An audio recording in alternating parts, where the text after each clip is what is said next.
The U.S. government's wanting to put what I'm calling is a safety tax on all table saws that do not have SawStop-like technology.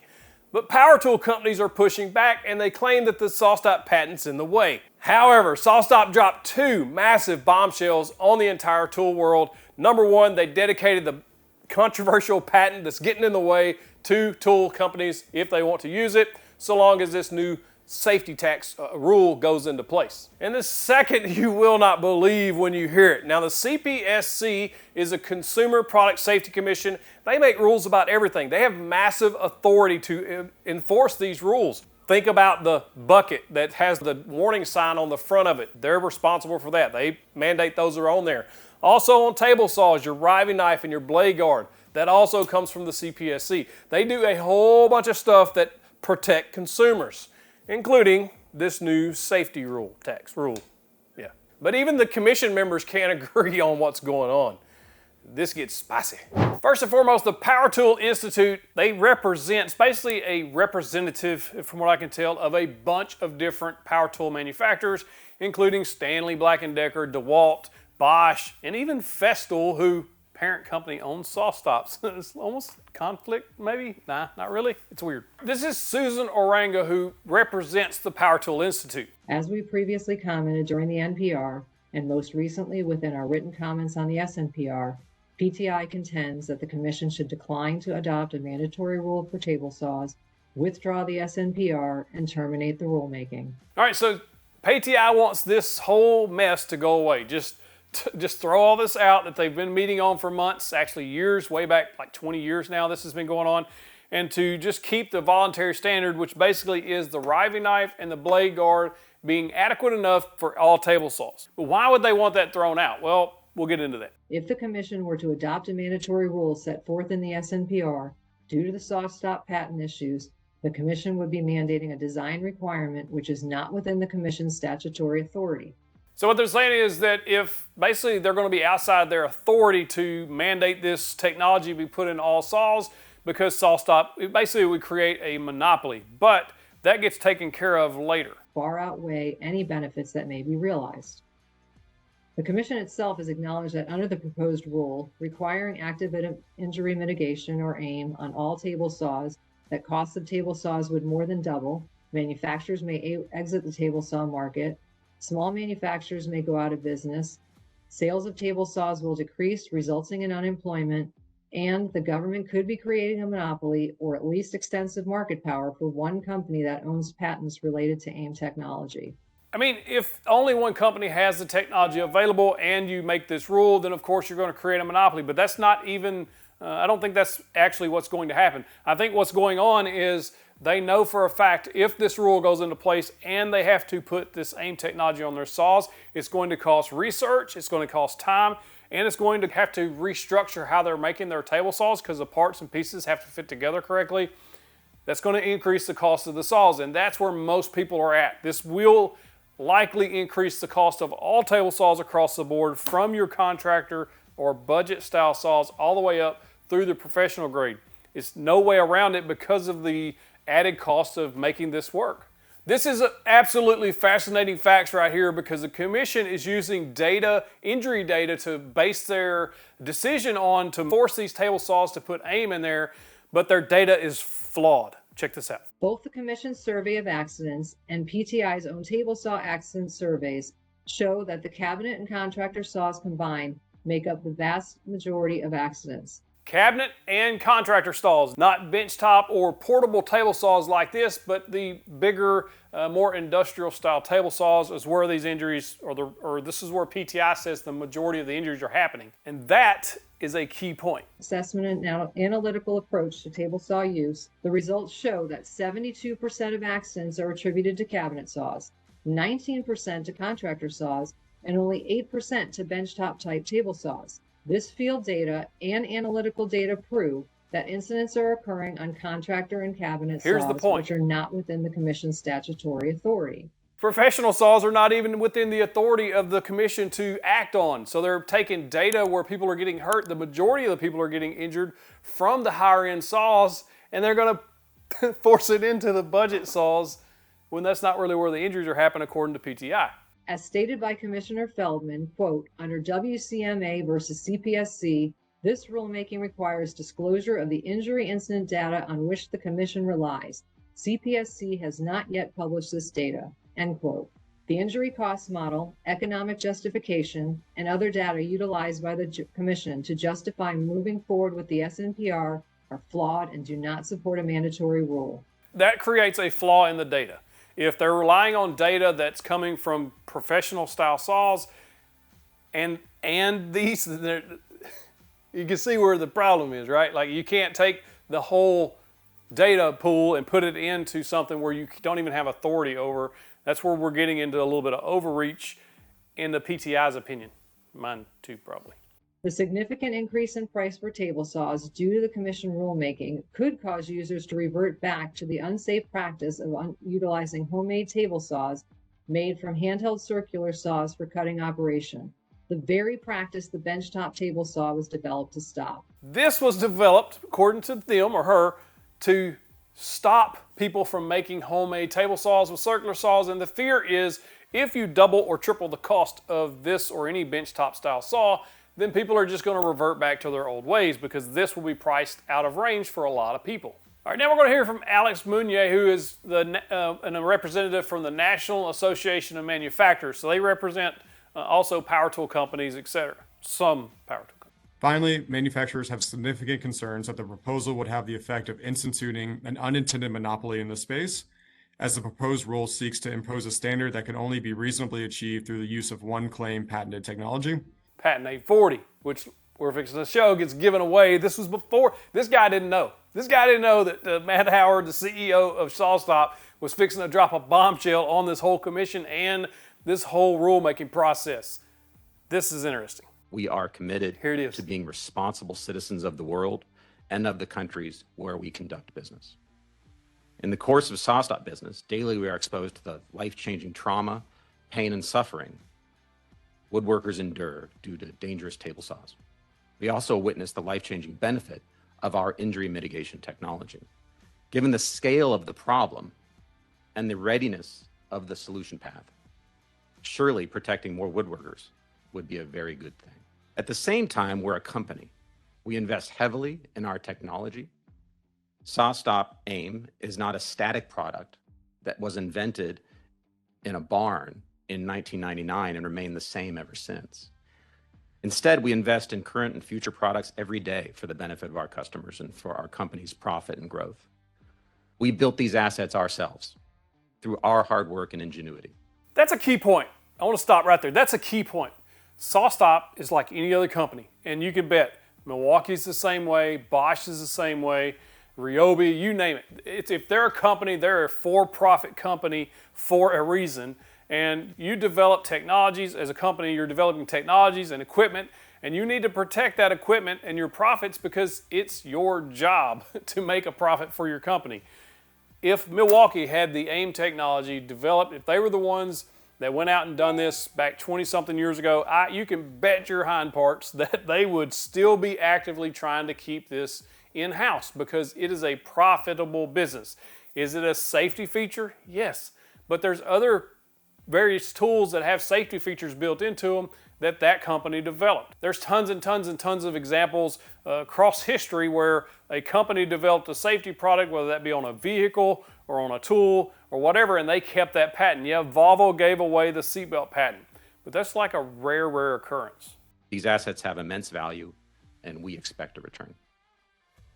Most, if not all, companies who have responded to the current proposed rulemaking and its amendments are in opposition.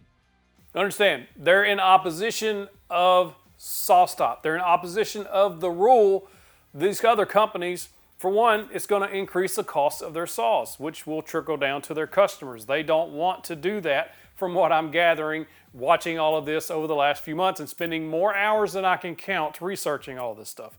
It is a point of contention for these companies. They do not want to have to remodel, redesign these saws, and put all of this extra time, effort, and money into it to meet a rule, basically.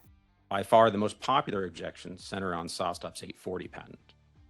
We disagree with the characterizations of this patent as an insurmountable obstacle for manufacturers to design and build injury mitigating table saws. This patent, much like other patents in our portfolios within TTS, is a manifestation of the value of our work. It is very valuable to us. That said, if the CPSC is prepared to adopt this rule, If they adopt it. we will not allow our 840 patent to stand in the way.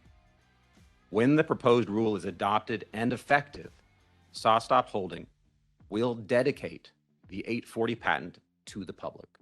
When was the last time a company did that? Volvo gave away their patent, said, okay, you can use it.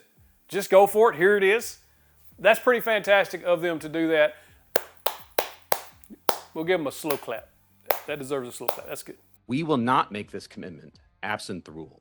I am not convinced that companies will act to protect woodworkers without it.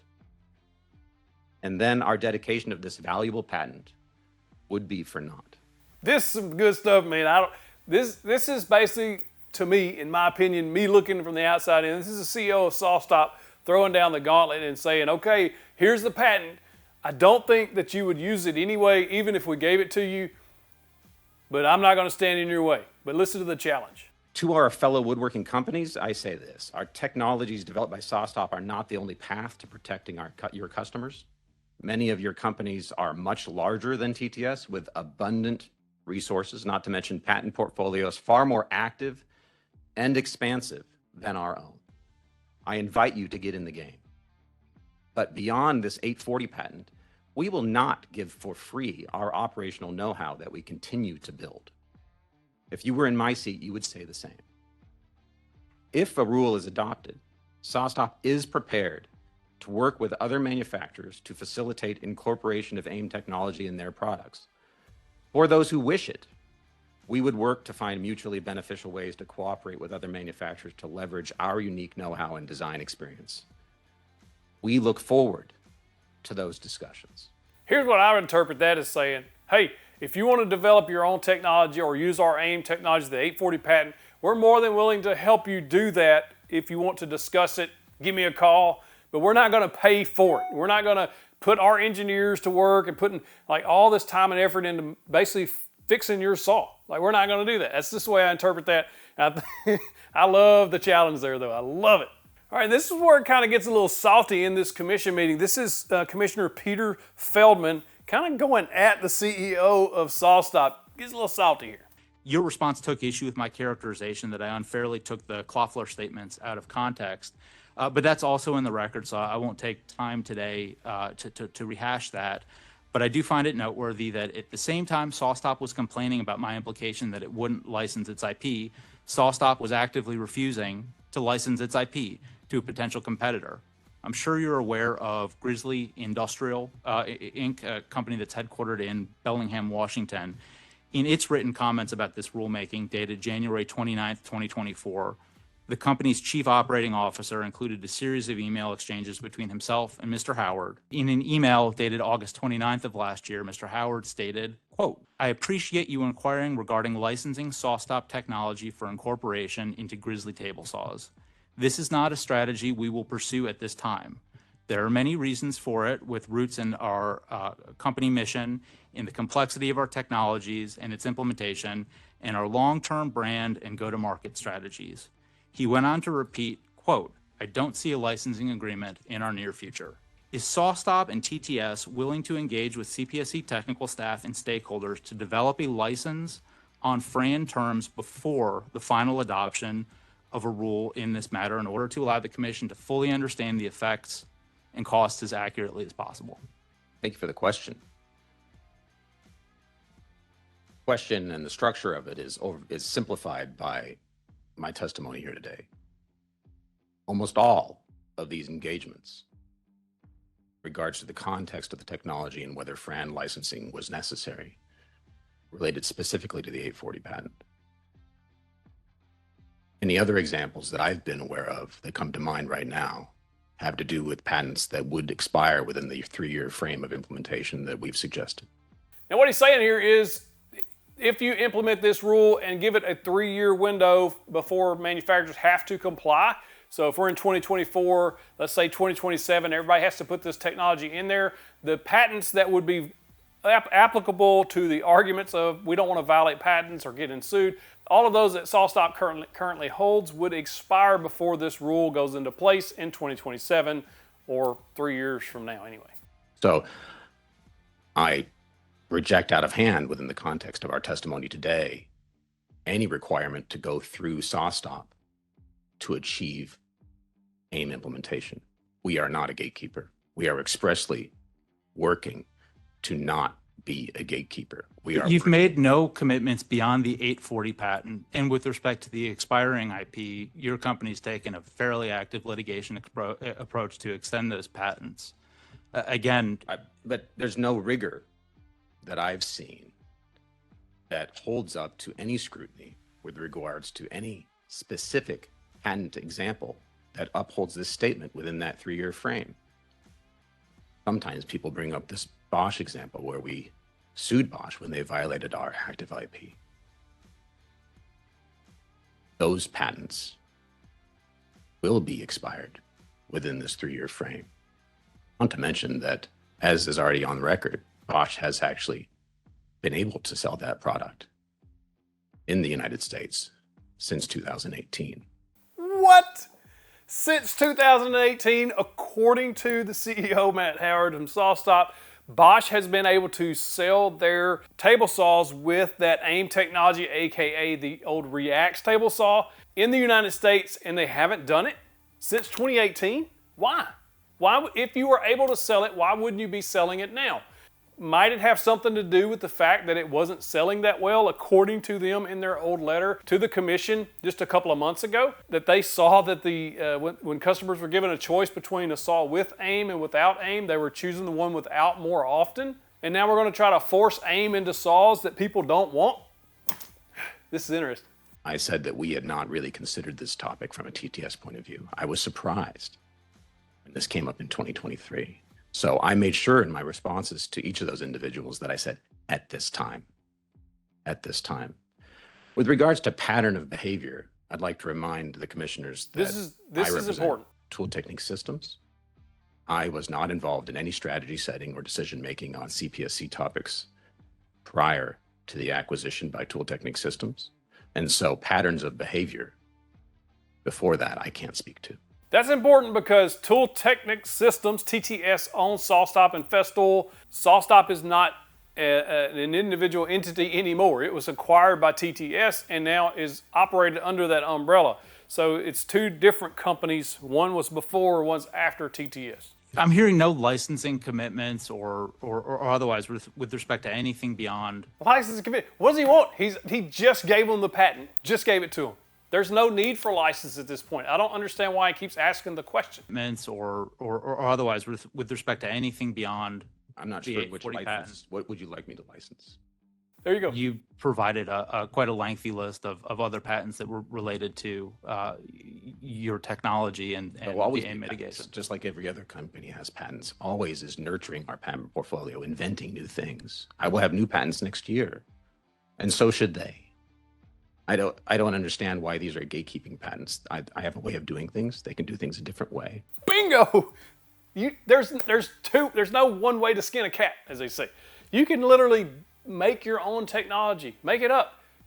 The fact that you're saying that, okay, well, SawStop owns this patent, and so basically we're going to force everybody to adopt AIM technology. In the previous videos, it kind of had me thinking the same thing, like, okay, well, everybody has to go through SawStop. And like the CEO here is saying, we're not the gatekeeper.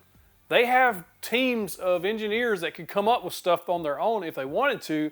The fact of the matter is, nobody's done it other than Bosch, or they haven't brought it to market anyway. Also, and what's new today, and was part of my initial testimony, was that I'm excited about having those conversations. But these conversations aren't complex. They are complex. They can't be captured in a soundbite that's convenient for this venue. But again, no commitment to share any sort of licensing information before so that we can have the benefit of incorporating that quantitatively into our cost-benefit analysis as we're required to do. The topic is moot.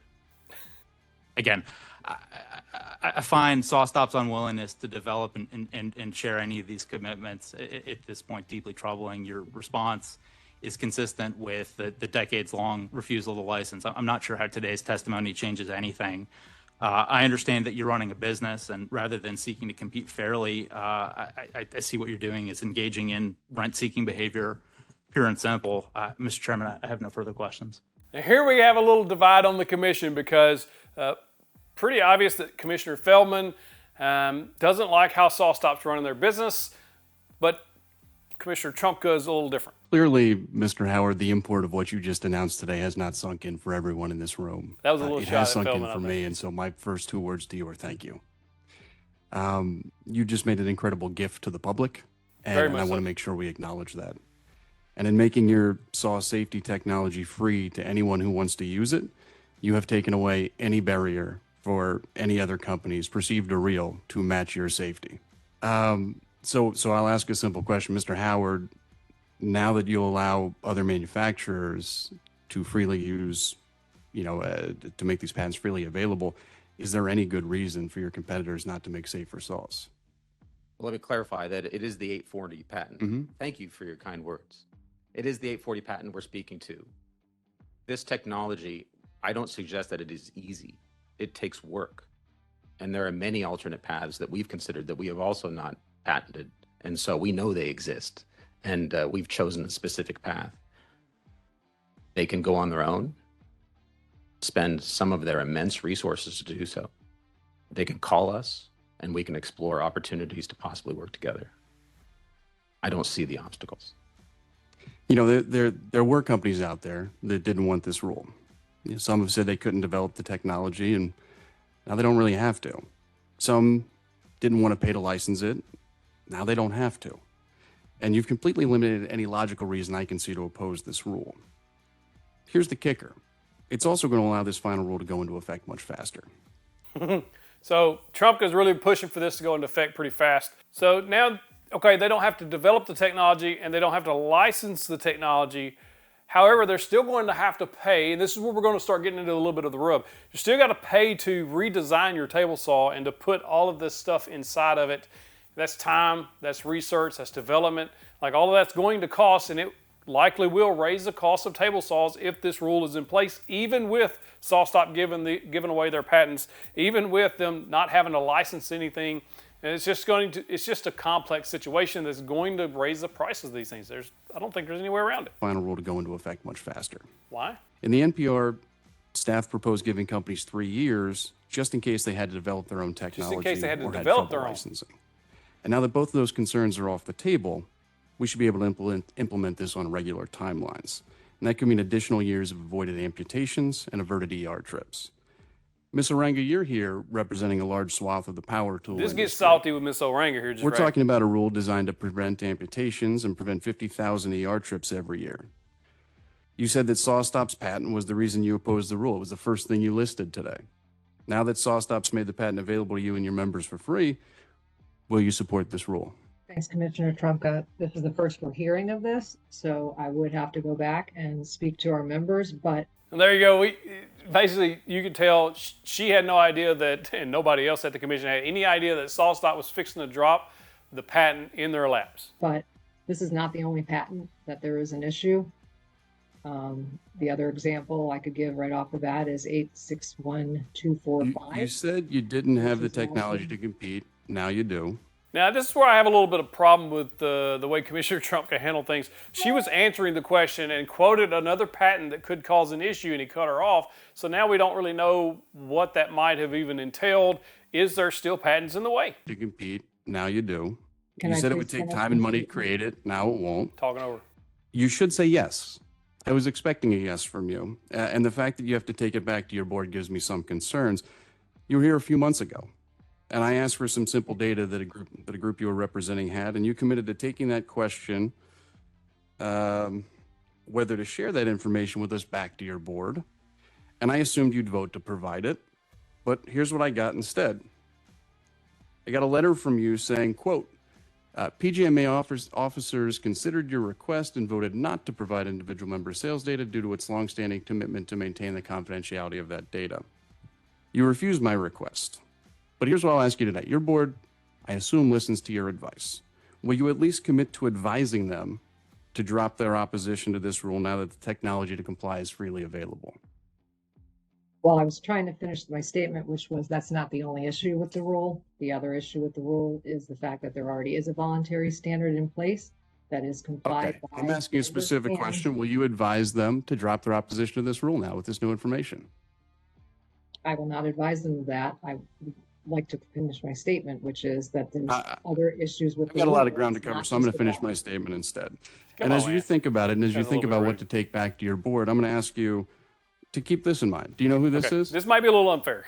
Sorry, I can't see the picture. Well, it's Josh Ward. Do you know the name? I do. Ms. Greenberg talked about him earlier. And he dreamed of following in his father's footsteps, as Ms. Greenberg alluded to, as a firefighter. And you know why he couldn't, correct? Yes. Yeah.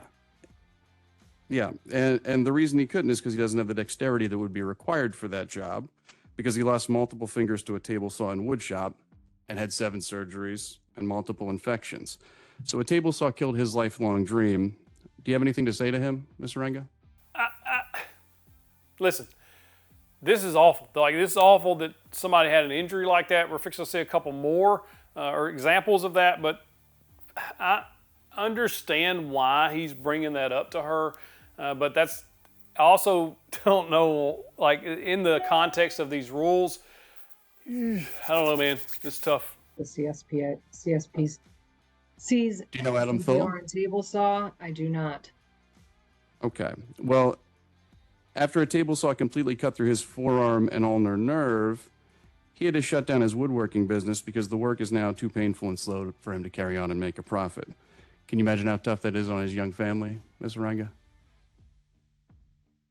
Again, I'm here to speak to the concerns that PTI has with the SMPR on the table saws and the X. I bet you don't know Curtis Harper either.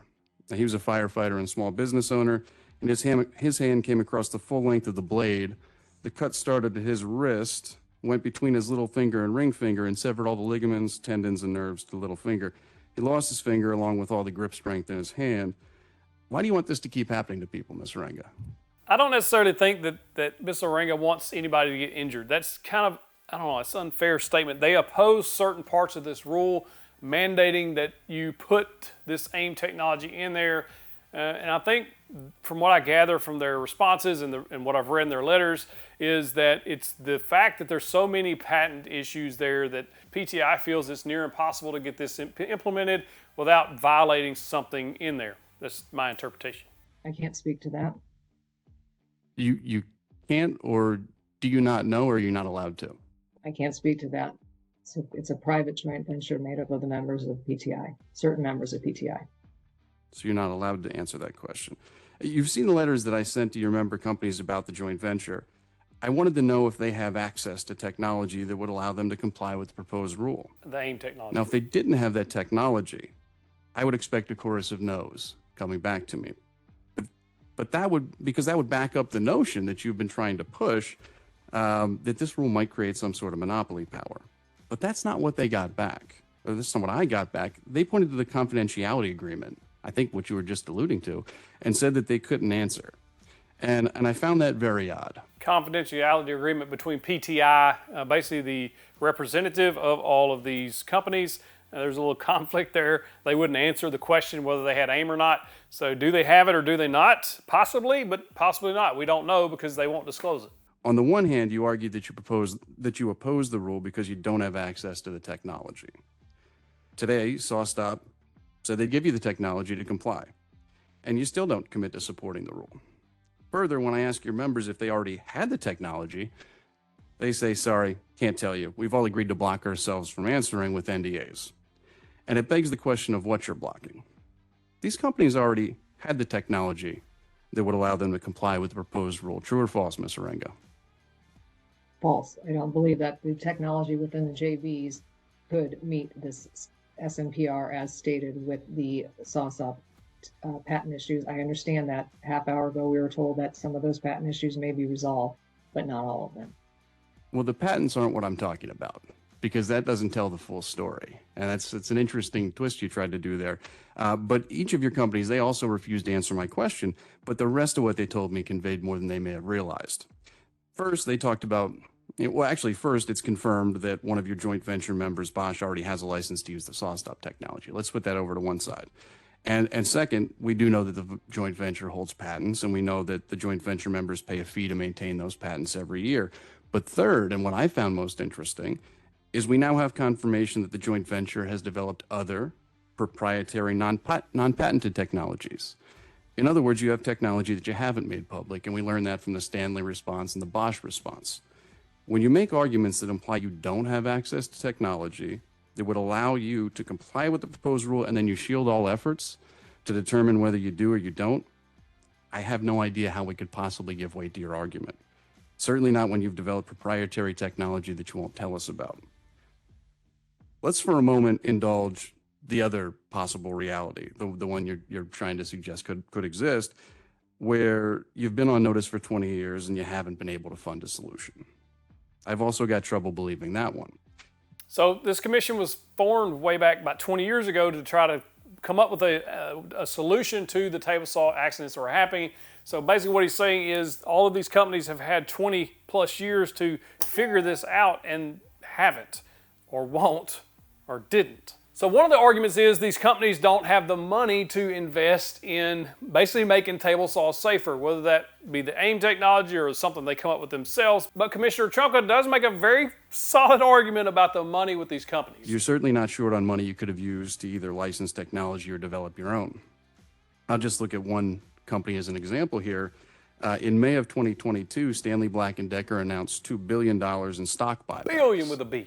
Their CEO said the buybacks demonstrate the company's commitment to deliver shareholder value through disciplined capital allocation.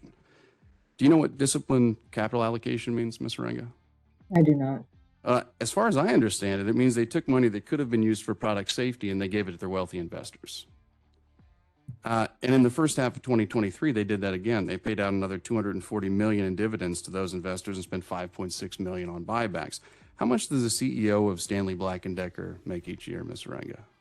I do not know, and I can't answer on behalf of a member company. You would have to ask those questions directly to Stanley Black & Decker. It's public. It's over $8 million. That's a big old represent salary, the power y'all. tool 8 industry, so million? maybe you know this one. How much is the power tool industry? How much is it worth, Ms. Renga? A multi-billion-dollar industry many times over.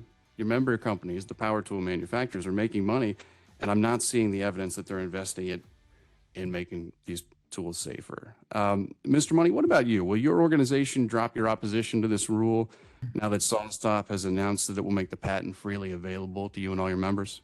No, as previously stated in the October hearing, I think there's over 140 patents in this specific technology. I think this is a great gesture that we're hearing today, but it is new information and one we're going to have to thoroughly review. Mr. Money, you're here to represent the National Association of Manual today. But one benefit is that you've seen this landscape for a long time, and we can make observations over a long period of time to see what's worked and what hasn't. In 2003, the technology that could virtually eliminate table saw injuries became available. In 2004, we still saw over 30,000 injuries from table saws. 2005, over 30,000 injuries. 2006, 7, 8, 9, 10, over 30,000 injuries in each of those years.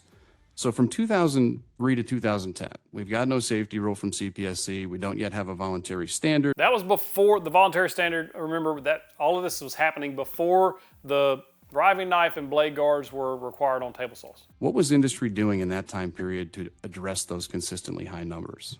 Well, we've asked industry that on a number of occasions, and you notice there's no real mention of safety and concern for the victims of table saw injuries. I'm also looking at the table from your package, which shows no discernible change in the number of injuries from 2010 to 2021. So it's been a source of great frustration. We pushed and pushed and brought the victims here to Washington. You quoted and showed the gruesome result of injuries. But industry has been really recalcitrant, unwilling to move off their what we regard as stale arguments, and now we see the patent argument will should go away, as you've pointed out. But I'm sure we will hear more pivoting to different economic arguments about why this can't happen and why this is going to drive them out of business. So Ms. Greenberg says now that the patent issue is off the table. I'm assuming if no other patents are going to be violated, if the 840 patent is all they need to get around this to make their own AIM technology, what Ms. Greenberg's saying now is they will pivot their arguments to something else other than the patent, so financial most likely. Thank you again to all the witnesses, both present and with us virtually, for testifying on this rulemaking. The testimony has been instructive. It has been, and I'm sure it's going to be helpful as staff develops the final rulemaking package and the commission deliberates on this matter. And with that, this hearing is adjourned. So they're going to put together a final package with this new information. It's what it sounds like, and then they're going to move forward. Now, that's not the end of the story. Here's where things get very interesting on this whole rulemaking stuff with table saws. Why we pick table saws to go after, flip a coin, it's been going for 20 years. Here's the deal, here's the rub. Even if the CPSC implements the rule and they say, okay, you've got 1 year or 3 years or however long to implement it, that doesn't mean it's going to go into place. Something interesting can happen.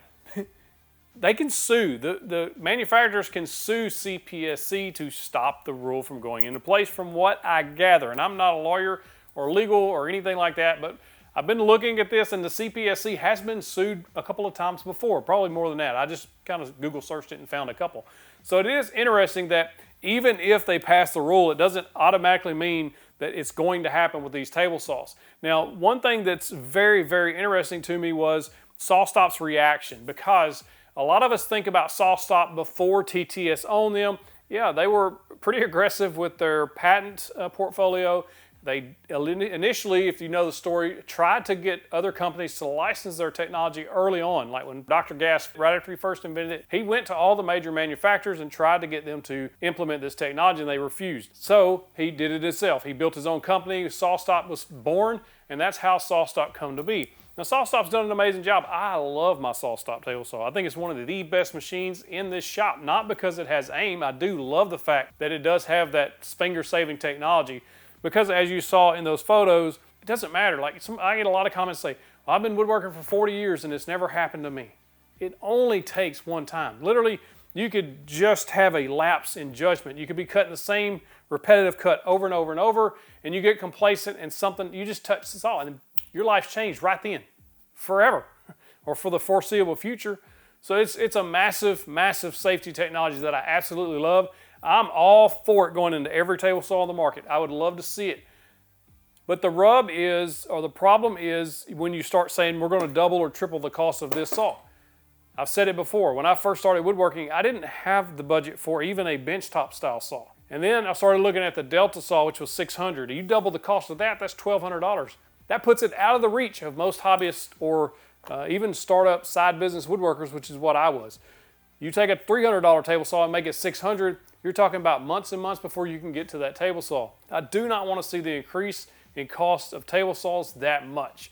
Is it worth $300 or $400 or $500 or $600 for one of your fingers or your hand or your ligaments? Absolutely. I mean, nobody out there is going to say, I wouldn't give you $1,000 to save my hand. Of course you would. But if you're buying a table saw, your mindset's not, well, I'm going to cut off all my fingers. Your mindset is, I need this table saw to complete X number of jobs so that I can build this type stuff so I can make money. Or if you're a contractor, so you can continue making your products or working on people's houses. The mindset of an injury happening doesn't really factor into a lot of people's decision on buying things, which it should, but sometimes you just can't afford it or you just don't have the budget for it. I've been there. I know what it's like. So it's a very, very, very, very complex situation. And then you get back to, should consumers have a choice? Should they have a choice to buy the saw with or without the AIM technology, without the government sticking their nose in it?